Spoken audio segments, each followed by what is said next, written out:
Alors, aujourd'hui, devenir chrétien et encore va plus avant dans notre itinéraire spirituel et on va parler de la vie nouvelle dans le Saint-Esprit. Donc, on va vraiment avoir justement la possibilité de pouvoir euh, approfondir notre expérience chrétienne, notre expérience justement qui nous donne, qui fait de nous des véritables chrétiens plongés dans la grâce de Dieu. Alors, pour commencer, j'aimerais bien dire, voilà, à chacun de vous, de prendre votre Bible et nous commençons par une parole de Saint Paul en Éphésiens 4, 23, 24. Laissez-vous renouveler par la transformation spirituelle de votre pensée. Vous voyez, cette parole nous invite à un renouvellement, une transformation spirituelle de notre pensée. Et après, Paul rajoute, revêtez-vous de l'homme nouveau, créé selon Dieu, dans la justice et la sainteté, conforme à la vérité. Alors, chers amis, chers frères et sœurs, nous sommes appelés à ce renouvellement. Or, la question que nous pouvons nous poser à ce point-là, c'est comment nous renouveler? Avec quelle force? On a vu jusqu'à là, dans les dernières émissions, justement, que Dieu nous aime. Parfois, le péché nous bloque et vraiment comme un vide dans notre relation avec lui. Mais Jésus nous sauve. Et Jésus, par exemple, dans l'évangile des Jean, au chapitre 15, verset 4, nous dit, demeurez en moi et moi en vous, comme le sarment ne point de lui-même. Donc, là, nous voyons déjà quelque chose pour comprendre bien qu'est-ce que ça veut dire, comment renouveler notre pensée, c'est en lui. Il y a un saint orthodoxe que j'aime bien, qui est aimé aussi dans l'Église catholique, dans beaucoup de communautés. Il s'appelle Saint Séraphine de Sarov. Il disait dans un bouquin, et particulièrement dans le récit de sa direction spirituelle à son fils spirituel, il disait, le véritable but de la vie chrétienne, le fin, l'objectif, consiste en l'acquisition du Saint-Esprit. Pour que Jésus demeure en nous et nous demeurons en lui, nous devons acquérir le Saint-Esprit. L'acquisition du Saint-Esprit est vraiment le centre, le cœur de la vie chrétienne. Devenir chrétien, alors, a une étape fondamentale dans se renouveler dans le Saint-Esprit.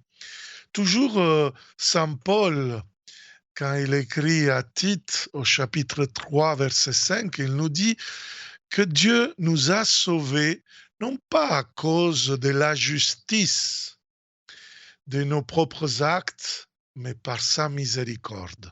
On l'a dit déjà, mais j'aimerais bien le citer parce que souvent nous pensons que tout passe par nos mérites, nos forces, et non. Paul dit toujours en Tite 3,5, par le baptême, par le bain du baptême, il nous a fait renaître. Et voilà, et nous a renouvelés dans le Saint-Esprit. Voilà qu'est-ce que c'est ce renouveau, cette demeure qui passe justement par l'acquisition du Saint-Esprit, cette présence. Il ne parle pas de notre esprit, il ne parle pas de notre pensée, il ne parle pas de notre psychisme, il parle de l'Esprit de Dieu, l'Esprit Saint, comme dans l'Ancien Testament, il dit Esprit de sainteté.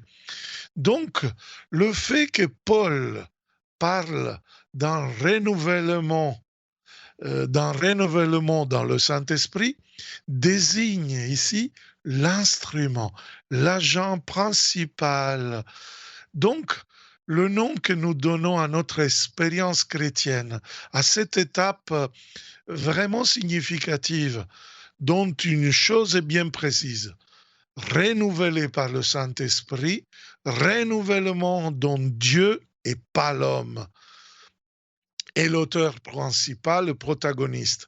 Je dirais presque avec Jésus dans l'Apocalypse au chapitre 21, 5, semble entendre, moi, dit le Seigneur, je fais toutes choses nouvelles. Voilà la vie nouvelle. Voilà le renouveau. Je dirais presque une révolution copernicienne dans notre vie qui est opérée par la grâce, qui est opérée par le Saint-Esprit. Et oui, parfois, nous commençons ou nous sommes chrétiens, mais bon, je le vois même avec les catéchumènes, et il me semble parfois que nous sommes dans un système ptolémaïque. Vous savez, ce système ptolémaïque, c'est un système qui croyait que la Terre était fixe, donc au centre de l'univers, et le Soleil était autour d'elle. Eh bien non, frères et sœurs. Nous ne sommes pas au centre de l'univers spirituel avec nos mérites, avec nos engagements, nos efforts, nos bonnes volontés qu'il faut dans notre cheminement parce que ça nous fait du bien à nous-mêmes. Mais si nous voulons vraiment rentrer dans l'acquisition du Saint-Esprit, nous devons vraiment permettre à Dieu de venir à notre service. Donc le soleil tourne et sert de vassal à la terre dans une révolution. Donc, il passe au trône. Il passe au trône dans une relation d'amour. Et donc, il n'y a pas que lui qui peut le faire. C'est le mouvement de la grâce qui nous pousse à tourner autour du soleil, nous, au service de lui, nous qui nous choisissons de nous soumettre. Lui nous ne le demande pas. Lui se met au service. Il est mort pour nous, on disait. Et donc, cette vie nouvelle qui est produite à nous, nous dit un peu de lever les yeux. Les yeux vers où? Alors, je cite le psaume 120, 121 au verset 2. J'élève les yeux vers la montagne. D'où le secours me viendra-t-il? Verset 2, le secours me viendra du Seigneur qui a fait le ciel et la terre. C'est lui le secours, c'est lui qui mon cœur vraiment veut rencontrer. C'est lui qui a une présence dans ma vie, c'est lui le centre, c'est lui le soleil, c'est lui qui me change. Vous voyez, ça semble vraiment nous, en Italie, on a une grande œuvre, un chef d'œuvre qu'actuellement l'Église catholique en Italie est en train de redécouvrir. C'est la Divine Comédie de Dante Alighieri, où à un certain moment, il rencontre justement dans le paradis son amoureuse Béatrice. Et à un certain moment, en latin, Dante, il écrit Incipit vita nova. Commence là une vie nouvelle. La vie nouvelle est un coup de foudre. C'est une histoire d'amour. C'est une rencontre. C'est une présence. Voilà le changement aisé grâce à la rencontre de cette personne qui devient le sens, la signification de ma vie. C'est pour cela l'apôtre Paul, Saint Paul nous parle beaucoup de ce changement. Ce n'est pas simplement comme les actes des apôtres, on le récit du fait qu'il est tombé du cheval, une conversion presque instantanée. Non, lui, il en parle comme une rencontre amoureuse qui a vraiment changé sa vie, qui a complètement renouvelé sa vie, tellement qu'à un certain moment, il va nous dire, j'ai été conquis par Jésus-Christ. Et donc, on peut arriver à dire certaines choses, comme Saint Paul nous dit en Galates 2:20. Je vis, mais ce n'est plus moi, c'est le Christ qui vit en moi. Waouh, c'est merveilleux d'arriver à dire ça, frères et sœurs. Ça, c'est vraiment une étape fondamentale pour chacun de nous et ce n'est jamais fait, frères et sœurs. Continue l'apôtre Paul dans ce passage de Galates 2:20. Ce que je vis aujourd'hui dans la chair, donc ça veut dire qu'un jour la chair ne sera plus suffisante. Donc la chair, c'est la sarx pour Paul, c'est le truc qui parfois me fait faire des péchés, mais je le vis déjà dans ma chair, qui me mortifie, qui me porte au péché. Je le vis déjà en moi, encore. Ce que je vis, alors ce que je vis, c'est la vie dans la foi au Fils de Dieu, voilà, qui m'a aimé et s'est livré lui-même pour moi. Je ne sais pas si vous faites le même effet, mais quand je lis ces passages de Paul, mon cœur a besoin de courir à la chapelle, de remercier, de louer, d'adorer le Seigneur. Parce que vraiment, cela produit à nous quelque chose. Il produit comme un magnète qui nous attire. Nous allons à la présence, nous allons au centre. C'est comme la terre qui est attirée par le soleil. Donc il fait une révolution, nous laissons tout pour Jésus. Et parfois, c'est là qui est la cause pour beaucoup de discussions dans notre vie. Jésus arrive à dire que parfois il met l'épée dans nos relations. Il met le fils contre le père ou la fille contre la mère, etc. Parce que cette attraction, cet amour jaloux que le Seigneur manifeste, il nous demande de prendre notre place dans l'alliance, de se consacrer à la cause de Jésus, d'être conquéri par lui. Tellement que Saint Augustin va dire, la dédication à une cause née de nous, excusez-moi, et au long aller, nous fatigue, nous ennuie, mais l'attraction, il va vraiment susciter à nous cette beauté qui nous attire, qui nous fascine. C'est merveilleux, c'est exactement l'expérience de Paul. Et en deuxième lieu, je vois en Paul aussi, et ça peut produire en nous, la cohérence. Oui, quand Paul vit ce qu'il annonce, ce qui vraiment il raconte, n'est plus un truc dans la chair, comme il dit, donc physiquement sur la terre.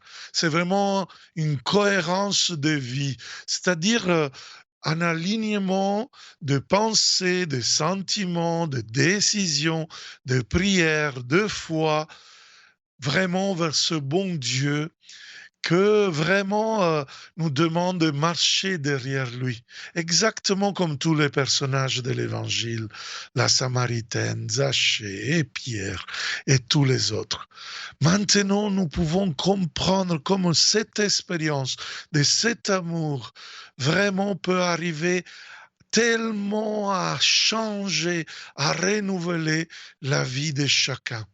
Et peut-être, toi, qui m'écoutes, tu peux nous témoigner justement cette beauté, cette harmonie très belle de l'amour de Dieu pour ses enfants. Expérience qu'on peut toucher, qu'on peut voir, donc qui touche nos sens. Et c'est la réalité qui annonce, qui rend présence, qui rend présent la présence. Excusez-moi si je vais faire un jeu de mots du Seigneur ressuscité. Le Seigneur vivant, donc, il s'est fait rencontrer dans l'Église et on le voit dans le témoignage. Et on peut, comme dit Paul dans la lettre aux Romains, on peut marcher dans la vie nouvelle. Donc, ça, c'est génial. Frères et sœurs, vous voyez, c'est pour cela que est nouvelle, parce qu'il permet de vivre justement quelque chose de nouveau. Comme Paul dit dans la deuxième lettre aux Corinthiens, chapitre 5, verset 17. Alors Paul, il dit ainsi, les choses qui sont vieilles sont finies, sont passées. Voici qu'il naît des nouvelles. Cette vie nouvelle, il va être une réalité, un fait.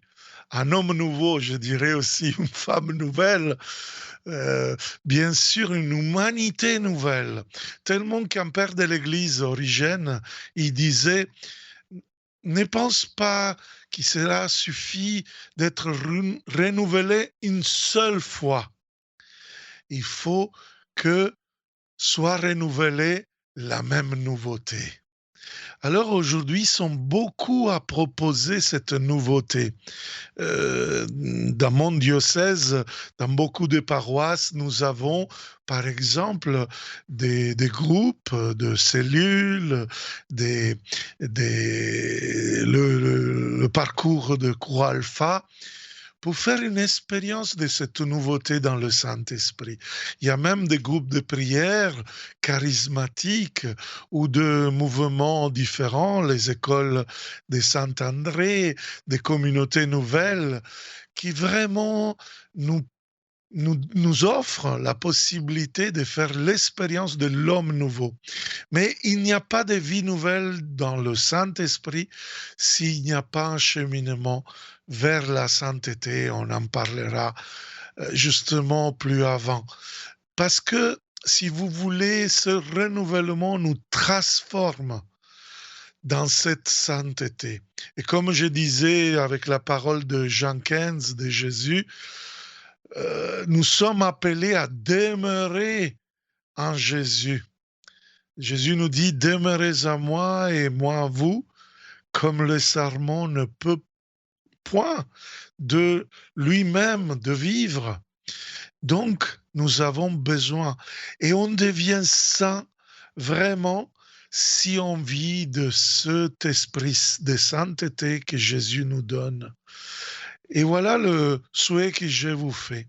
C'est pour cela, là, pour terminer ce petit topo, j'aimerais bien vous dire une parole du Lévitique, chapitre 20, verset 8, où Dieu nous dit, « Je suis le Seigneur et je veux vous faire saints. » Alléluia. Laissons donc nous renouveler en permanence, dans le quotidien, dans l'Église, là où nous sommes. Détournons notre regard de nous-mêmes. Repliés sur nous-mêmes, parfois on peut devenir triste, mais levons les yeux vers celui qui est notre secours. Élevons les yeux sur Jésus crucifié et demandons-lui de faire jaillir à nous cette eau vive. Alors je vous propose maintenant une prière que je vais faire avec vous. Seigneur Jésus, merci d'avoir mis dans notre cœur, à travers l'expérience de la vie chrétienne, une grande soif de toi, un désir de demeurer, de rester toujours avec toi. Merci car maintenant nous avons la conscience que de toi seul vient la véritable joie et tout ce qui est le bien de notre vie. Nous te demandons pour nous-mêmes, pour notre famille, pour tous ceux que nous connaissons, viens nous aider, viens nous conduire par ton Esprit Saint, afin que nous pouvons nous éloigner du péché, mais jamais nous éloigner de toi. Aide-nous à être cohérents et annoncer avec toute notre vie la beauté de la vie nouvelle dans l'Esprit Saint. Amen.